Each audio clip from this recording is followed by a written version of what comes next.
Travel is an interest that never grows old. It's impossible to experience the wealth of human cultures and natural landscapes in a single lifetime. So most travelers attempt to prioritize a series of magnificent locations spread across the planet. Today, we're looking at the 10 most beautiful places in the world. The Maldives have a reputation as a stellar vacation destination with picturesque beaches and a string of seemingly perfect island paradises. But Vadu Island, part of the Ra Atoll, is easily one of the most jaw-dropping locations on Earth. By day, it looks like any other holiday destination. With a population of only 500, the small island mostly caters to tourists and beachcombers. But at night, something spectacular happens. Through a process called bioluminescence, a population of microscopic plankton turn the ocean bright blue. Bioluminescence indicates that an organism can produce light independently. Stress caused by the movement of the sea and waves leads the plankton to emit light as a defense mechanism similar to some fireflies. The bioluminescent light has an electric blue neon color, radiating further as each wave breaks. The spectacular phenomena is one of nature's rarest events. It's so remarkable, Hollywood decided to feature the glowing shores in Ang Lee's award-winning film, Life of Pi, to illuminate the sea for the lost protagonist. Also known as the Sea of Stars, this occurrence in the Maldives depends on several factors, including the year's climate and the growth of the bioluminescent plankton. Nobody can predict when and where the event will occur. Vadu Island is the most well-known spot, but it can also be viewed on one of the other 1,200 islands in the Maldives under the right conditions. According to locals, the spectacular event is more prevalent from late summer to the end of the year, but these are just personal accounts. The exact time and location are likely to vary for different islands. Palawan is the largest island of the province of Palawan in the Philippines and the fifth largest island of the country. Although the island is a popular tourist destination, it fulfills the ideal image of an unspoiled tropical environment. With seascapes the equal of any in Southeast Asia and terrestrial and aquatic wildlife, the Philippines' most sparsely populated region is also the most beguiling. As of 2016, the main island of Palawan was rated the most beautiful island in the world, as voted by respective readers of rival travel publications Condé Nast Traveler and Travel and Leisure. It's the second year running that Palawan has won the Condé Nast Traveler Award, as well as the second time in 4 years that it has occupied Travel and Leisure's top spot. Of course, there are no objective criteria to rate the best beach, but Palawan comes extremely close to perfection. It's the most biodiverse island in the Philippines. Due to amazing landscapes and high biodiversity, Palawan Island is known as the last ecological frontier of the Philippines. Environmentalists have insisted that the Philippines government place restrictions on the beach so that it can remain beautiful for generations to come. More than just a blindingly white expanse, the alien landscapes of Bolivia's Salar de Uyuni and its surreal surrounding deserts have become a rightful highlight of the South American tourist trail. An endless sheet of hexagonal tiles dotted with pyramids of salt, Bolivia's salt flats are a dazzling display of nature's magic. Despite the desert dryness, freezing night temperatures, and fierce desert sun, this landscape is not devoid of life. Pink flamingos, ancient cacti, and rare hummingbirds all live in the Salar de Uyuni. But aside from being the ideal location to produce mind-bending photographs, it's also full of cacti-covered islands, dormant volcanoes, and other wildlife. Truly unique in the world, the salt flats are the kind of place that photos don't do justice. You've got to see the Salar in person to be truly wowed. In addition to local workers who harvest these minerals, the landscape is home to the world's first salt hotel and populated by road-tripping tourists. The harsh beauty and desolate nature of Salar de Uyuni can make for an incredible experience for any traveller. Provence seems to be nearly everyone's favourite bit of France. The natives are friendly, the summer weather is superb, the wine is good, and the pastis before dinner is delightfully numbing as you sit in the shade with little more to do than plop ice cubes into a cloud of anise-flavoured liquor. Whether you're cruising the clifftop roads, sunbathing on the beaches, or browsing the weekly markets, Provence has something to offer for people with virtually every interest. There are some incredible buildings in Provence, like the Palais des Papes in Avignon, which is the largest Gothic structure in Europe. It was built over the 16th century by consecutive popes. The Notre Dame de la Garde in Marseille, as well as the new Mucem building and Fort Saint-Jean, will take your breath away with their sheer scale and magnificence. And that says nothing of the natural wonders that spread across this enticing French region. The hiking trail between Marseille and Cassis is renowned for its beautiful wildflowers and delicious local products like honey and fruit.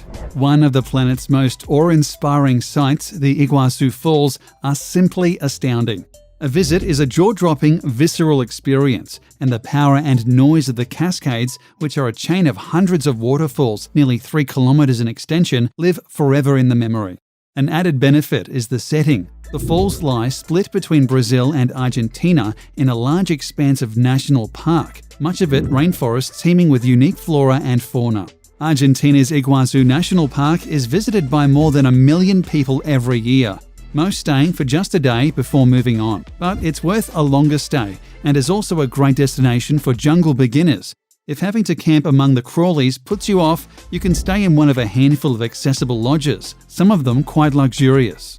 The Iguazu Falls are both taller and wider than Niagara Falls. The longest drop in the Iguazu waterfall system is 269 feet, whereas Niagara Falls are only 165 feet tall. In terms of width, the Iguazu Falls are 4 times wider than Niagara Falls. The Grand Canyon is one of the most marvelous natural wonders on Earth. Most scientists believe that the Colorado River began carving the Grand Canyon about 6 million years ago, but a 2012 study contained a real shocker, suggesting that the process may have begun as far back as 70 million years. In all likelihood, the Grand Canyon, as we know it today, started out as a series of smaller canyons 70 million years ago, but the majority of the canyon did not begin to take shape until much more recently. Nearly 40 identified rock layers form the Grand Canyon's walls. Because most layers are exposed through the canyon's 277-mile length, they afford the opportunity to study geological evolution through time. Stargazing in Grand Canyon is a special experience. The clarity of the night skies was recognized in summer 2019 when the park was officially designated as an International Dark Sky Park by the International Dark Sky Association.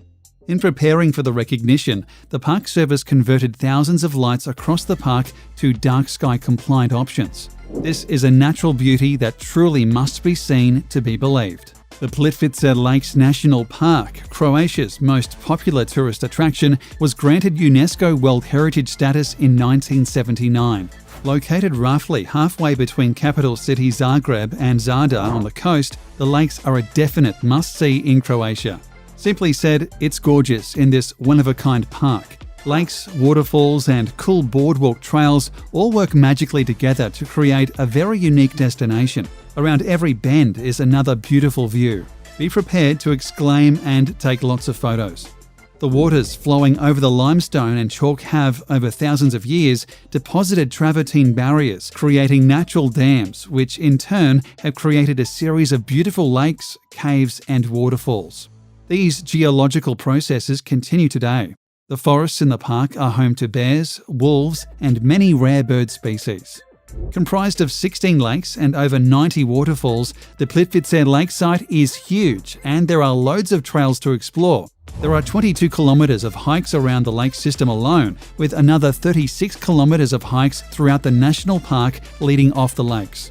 Even a brisk hike around the lakes will take a single day, so most locals recommend staying 2 to 3 nights. This will give you 2 full days to enjoy and experience the park. The Burmese pagan kingdom that ruled the ancient temple plain of Bagan in Myanmar was extraordinarily devout. Fervent believers in Theravada Buddhism, the Bagan kings and their subjects built thousands of stupas between the 9th and 13th centuries CE. Modern tourists regard the remaining temples of Bagan as the equal of Angkor Archaeological Park in Cambodia. In 2019, Bagan pulled alongside its Cambodian rival with its belated recognition as a UNESCO World Heritage Site. Rising from the plain's canopy of green are temples, hundreds of them, beautiful, otherworldly silhouettes that were built by the kings of Bagan between 1057 and 1287. As the first rays of the morning sun creep across the parched plain, hundreds of red brick stupas and temple ruins turn a burning gold. It's a scene that has played out day after day for nearly 1,000 years, and watching the sunrise or set over the temple-sprinkled plains of Bagan is as magical today as it ever has been. For many people, Bagan is the very reason they flew to Myanmar. Though tourism is only beginning to proliferate in Myanmar, Bagan is certain to put the country on the map. Lençóis Maranhenses National Park in Maranhão State is one of Brazil's top natural attractions. It's an ecosystem formed of white sand dunes which cover 383,000 acres and look like bedsheets, or lençóis in Portuguese, spread out on the northeastern coast. At first glance, it looks like a picture-perfect desert, miles and miles of sand with almost no vegetation. But it's not a desert. Lençóis Maranhenses gets about 47 inches of rain each year, making it too rainy to be officially considered a desert. From the months of January to June, the area is inundated with torrential rainstorms. Rainwater pools in the valleys between the dunes, creating thousands of crystal-clear lagoons. In July, when the park's lagoons are at their peak, some reach over 300 feet long and 10 feet deep. And although these lagoons exist for only a few months a year, they are not devoid of life. Interconnected lagoons link up with the neighbouring rivers, creating channels for fish to enter the temporary pools. Other fish, like the wolffish, spend the dry season dormant, burrowed far enough under the sand to reach still damp mud. When the wet season comes and the lagoons appear, the wolffish emerge to feed on insects and other fish that make the lagoons their summer home. Swirling orange, yellow, white and brown lunar landscape of this national park is the result of sandstone and mineral deposits that have eroded into odd shapes over the course of millennia. Infrastructure was installed inside the park after it was named a National Geopark in 2011, making it, for better or worse, very accessible to tourists. Wooden stairs and platforms allow visitors to reach the tops of the hills without damaging the delicate landscape and offer views over the coloured strata. Extending along the northern slope of Qilian Mountain in West China, Zhangyi Dangxia National Geological Park in Gansu is best representative of China's colourful Dangxia landform and the largest Dangxia landscape in an arid area with a wide variety of landforms. Undulating fiery red ridges together with amazing multicoloured mountain folds transform the park into an immense sea of fire with rolling waves, earning it the reputation of China's Rainbow Mountains and also one of the top 10 geographical wonders of the world, selected by the National Geographic. The only reason these multicoloured mountains aren't more famous is that they are located a bit off the usual tourist trail in Gansu province. But with high-speed trains now connecting Gansu with Beijing, getting here is easier than ever and is most definitely worth the effort. Few villages are as iconic as the whitewashed buildings that dapple the hills of Santorini in Greece. With a population of only 15,000, this Aegean getaway has been luring visitors for thousands of years.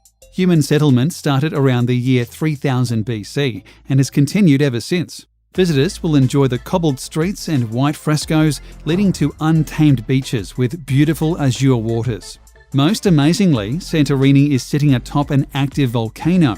Red and black rocks create a wild landscape around the crater of Nea Kameni, a small island at the centre of the caldera. From the top of a volcano with a 2.5 million year history, you have an incredible view of the caldera. The myth that Santorini is the ancient city of Atlantis, which submerged over 9,500 years ago, comes to life before your eyes. If you approach Santorini from the water, it's hard not to be awed by the sheer cliffs that soar above a turquoise sea, by the fact that you're sailing an immense crater of a drowned volcano, and that before you lies an island shaped by an ancient eruption, cataclysmic beyond imagining.